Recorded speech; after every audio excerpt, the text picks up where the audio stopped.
Let me welcome you to the Smokebox. Windows up, couple in rotation. Hot boxed out about 3 or 4 faces. Welcome to another Smokebox. BREALTV presents. I'm Dr. Green Thumb with my good and longtime friend, Mr. Sick Jacken of the Psycho Realm. Mama think I'm insane, Papa call me crazy, but I'm just a psycho, just as sick as they be. People get all Jedi, but it doesn't faze me. Finally made it. Wow. What's up, brother? Wow. Okay, we got to spark these off. This is some jet fuel on the funky field tip right here. It's, the wow factor, for all y'all. I'm getting a little ahead of you right here. It's all right, because that should, the guest should blaze first. It's all good. And, people been asking you for a while because they know our, some of the people that watch know our body of work. And there's other people that, may not know, so much. But, it's a combination of people. And throughout the time we've been doing this Smokebox, many of our fans at the core have been like, when are you going to get Sick Jacken in there? Well, guess what? I got him in here. Oh, yeah. You know what I'm saying? So, with that, like, Psycho Realm has been a group for a very long time. But professionally, this is not year 19. Next year is the 20 year. Yes, correct? Sir. 20th anniversary of our first album. And a great album it was, I got to say. Yeah. If you ain't knowing, Psycho Realm, self-titled. Motherfuckers weren't ready. Oh, man. There was a lot of cutting-edge work on there. I would venture to say that it's an underground classic, and I think it opened up people's eyes to a different form of hip-hop in Los Angeles. True.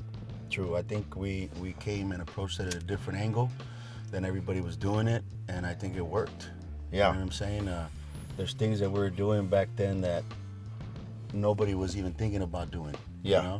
There's people, probably our fans, that some of our diehard fans probably don't know about our You experience. You know what I mean? Exactly, and I'd still tell people about this song. Explain it. Give them an explanation on what this is. Well, we're we always sat down and kind of just discussed ideas of for songs and things like that, and there was an idea to do a song where you had to decipher a code. And our You experience, we kind of gave people that hint with the R period U period experience. If you take the first letter of every word in our verses, it spells out a message. And I think there was whiskey and maybe some drugs involved when we were thinking about that. But wine, whiskey, weed, and shrooms. All the essentials, yeah. And we ended up recording that song and doing it, and just I don't think we ever put it out there, like that. But some of our fans know, and a lot of them don't.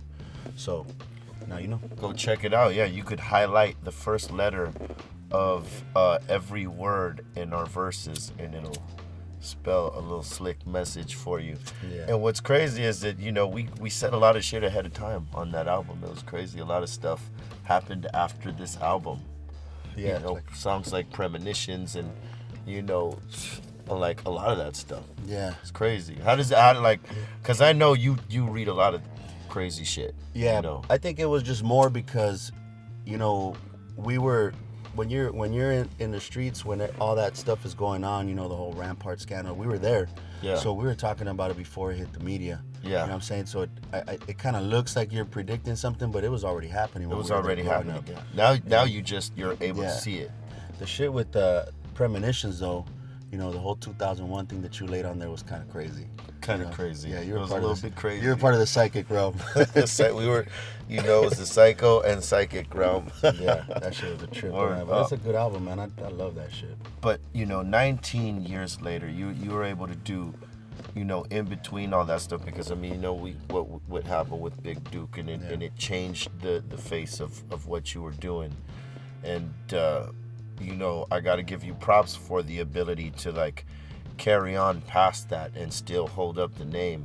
Yeah. What was the driving force behind that? Him, my brother was the driving force. I kind of wanted just to let the whole thing go, and my brother was kind of going through his little inner battle and dealing with being paralyzed and being a quadriplegic. And one day, we had recorded War Story 1 and 2.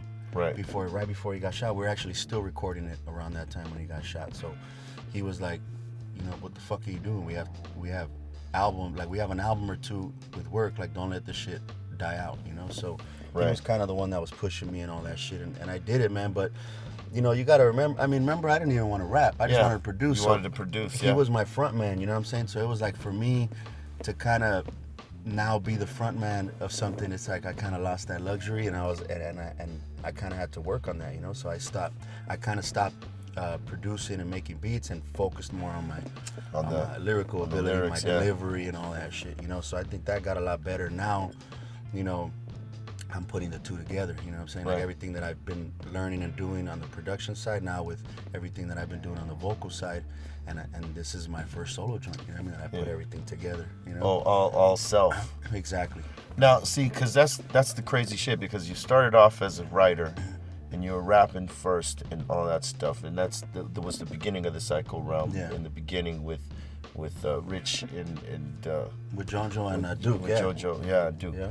And you were writing then, and it was somebody else producing, and it was a whole different sound. It was still dope. Yeah. But it wasn't what later happened when you started producing the shit, like, you know, coming up with the beats and samples and stuff like that. And we started arranging all that stuff.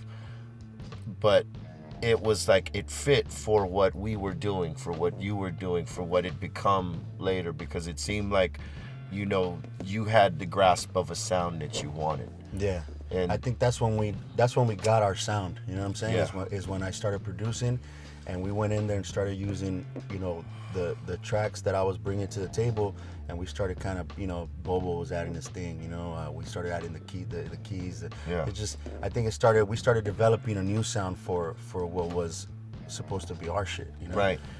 And do you find, like, you know, as a writer and producer, like, when you step away from production, does it like give you like a breath of fresh air, or is it like harder to get back on the shit? Because I mean, you know, when you take time away from it, you know, it takes you off your time, and you got to reacquaint yourself with all the shit. Yeah. Or do you just snap back into it? I usually snap back into it because I remember how much I like making music, like how much I like producing. Because that's what it's beats. About. That was my favorite shit. That's why, you're right, I started rapping, and then once I started making beats, I wanted to fall back from rapping and just work on the beat side of it. You know what I'm saying? So every time I jump on a machine, or every time I start making music, it just brings me back to that feeling, and I just kind of want to jump into it. But, you know. What are you using these days to make beats? Right now I'm using Reason. Reason? Because it's portable, I have a beat station in my backpack, you know what I mean? Nice. I got a laptop. You can go anywhere with it. Laptop. I got a little Kai keyboard, a trigger pretty much, and I just make all my beats on there. Khalil was trying to convince me to use Reason a long time ago, and it wasn't until Richie was like, you know, Cynic was like, look, this is how we would use it. And then it just fucking made sense to me, and it's cool. Like, I could fucking make beats on a plane now. Like, you know what I mean? Yeah, and it's crazy because we came from the time where it's like, oh hell no, we gotta fucking use this. Yeah. And guys like that were a little bit ahead of the game. Yeah, they were, crazy. Man. It's at the end of the day, it's, you know, your creativity and you know, your vision. Whatever tools you use are just tools that you use. Do you miss the old way, or do you like the new way? A little bit of both, you know? Yeah, but it's like, I wouldn't, you know, like, would you want to rub two sticks together, make a fire to light your joint? Or are you going to use a fucking lighter, you know what I'm saying? Good point. See, that's a great point. That's like an open mind, you know? Because some people got stuck for a while. Yeah, but the sound of the SP1200, you can't compare to, you know what I mean, the sound of Reason. Like, then if you start getting, you know, real nerdy about it, like, sometimes I'm like, man, I missed the SP1200. I want to do my next record with the SP1200, and then I sit there and work on the SP1200, remember how much of a bitch it is to work on it, how hard it is, and how limited I am. You know what I'm saying? Like, I don't ever want to fucking limit myself. Yeah, you know? That's the problem with technology, right? It reminds you of how fucked up it was putting all that shit together. But hey, maybe that's what made it so fucking dope, because of all that energy it took and effort that it took to put that shit together. Exactly. It can't be replicated. Nah, technology makes you lazy, you know? Yeah. But at the same time, technology, like the machine's never gonna be able to imitate. Like digital's never gonna be able to imitate analog. You know, and you're not to get that sound. Sometimes it's impossible. Like no matter how many plugins you have on your Pro Tools or your beat program, you know what I'm saying? But it's just that's where you start kind of like not getting demo-itis and getting stuck on your old sound, and you want to create something that's now an evolution of what you did, still with the same roots, but an evolution of what you've been doing. You know. Word. Let me ask you this question, random off the path question. What's a talent that your fans wouldn't know you to have? Like aside from the, Aside from making babies? Yeah. I don't know, man. I've always been good at at writing. Always been a good writer. Always been good at math. Like when I was in high school, my English teacher wanted me to write for her friend's magazine. You know what I'm saying? So I think that's a talent. Didn't you ever write? Didn't you write a couple of? Did you ever write a couple articles or columns? Yeah. Mm-hmm. Thought I remember seeing that. I wrote 2 articles for Industry Insider magazine. Yeah. One on the Goody Mob, and then one on my brother. Yeah. You ever think about like doing shit like that? Nah. I don't got time for that shit. You got time for it? I'd rather make music. Maybe when I'm done with the music, you know what I mean? I can't be rapping forever. Yeah. So maybe when I'm done with that, get into doing some writing and shit. Hell yeah. I want to eventually write our story. You know, whether it be in a book or that would be a great fucking movie right there. Yeah. Because just the story alone is ridiculous. Yeah. It's a good story. We just gotta find a real handsome motherfucker to play me up, cause. I'm sure there is some folks out there. Word up. So your new album that you produced, the whole shit. When's this is out already, right? Psychedelic, yes, sir. Psychedelic. It dropped September 16th, Mexican Independence Day. Nice. Because I'm an independent Mexican. Right. And 13 cuts. I produced the whole thing. Collaborated with musicians, and I only had a couple key features in the record. You know what I'm saying? Like just the crew as always. Cynic, Bacardi from Concrete Saints. I had Egro from Disciples, doing some background vocals. I had Block, who was doing that Gods of Chaos thing with my brother Duke.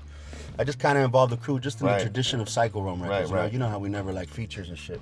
True that. So, and then my brother Duke wrote like 5 or 6 choruses on the record. Nice. Which was dope. You know what I mean? Yeah, because he's active. He still like makes beats. He still writes. Yeah, exactly. He's still involved behind the scenes, but I haven't worked on an album or any music with him since Metal Rain was probably like, on Straight Bullets was the last song that we did together, and before that it was the War Story records. Right. So to be able to sit down and work with him again was a good experience, you know what I mean? And I learned a lot from him because my brother was always good at the choruses, like the hooks, and all that shit, So he sure was. Yeah, still is, exactly, still is, obviously, because he helped me out with this project too. So that was dope. You know what I'm saying? Like to be able to work with him and shit. I think this because it has elements of him, like the only cuts I did on there, the only acapellas I used were his vocals. So, I think this is the closest thing that people are going to get to a Psycho Rome record. You know what I mean? That works. Without us being on a record together. You know what I'm saying? Yeah. So, it's, I think people are going to dig it, man. Hell yeah. They haven't heard it yet. And I'm sure motherfuckers are going to. Now, you've been around the world. I only got a couple more questions. You've been around the world. And when the shit drops, people go crazy. Where's the craziest they go for the Psycho Realm music? Latin America and Europe. Latin America, Mexico, South America, and different parts of Europe. That are real good markets for us. And we kind of trip out, man, because we're an underground hip hop group from LA that never got any mainstream promotion. From the ground up. From the ground up. And I think you were probably the biggest reason for that happening, you know what I'm saying, is the exposure you gave us around the world, you know what I mean, with taking us on tour, and and then do impress with us, just your name and who you are. You know what I'm saying? Like, I think that helped us, you know, that now we could still, once people caught interest, they just stuck with us and been supporting us for all them years, you know, and we appreciate all that shit. And I think it was due in part too to the fact that the music was dope and you guys had a great live show. You know what I'm saying? It was, you know, very fucking energetic. It was a very dope show. So I think you won a lot of people over through the music and the strength of how you guys fucking got down live. And you still get down live. I've seen it. Yes, sir. You know what I'm saying? Well, so we went through the school of B-Real. You remember that? well, you know, we all do it well. Yeah, that's Word right. up, man. Yeah, Okay. man. Last question in the Smokebox. What's your favorite strain you like to spliff on? My favorite strain is the one in front of me, bro. Word You know what I up. mean? I'm not picky when it comes to weed. I just, you know, I'm not I don't get too technical with it. Drinking's more my thing. Yeah. You know, I'm into the whiskeys Sick and the Jack. scotches and all that. But yeah, Jack go round. when it comes to weed, man, I don't usually get picky with it, man. I'll smoke whatever they pass me. That's you some know? jet fuel right there. Yes, so. sir. Jet fuel. Word up. All right, that's gonna do it for us, man. Fuck with Sick Jack. He got a new album out there right now. What's it called? Psychedelic. Psychedelic. You know what I'm saying? Where can they get at you at? They can get at me, Sick Jacken on the Instagram, the Psycho Realm on the Snap, Facebook official Sick Jacken, thepsychorealm.com, baby. Get at us. Word up. Leave your comments. Subscribe to the channel. Fuck with the Smokebox. You know what it is. We are the fuck out. Let me welcome you to the smoke box.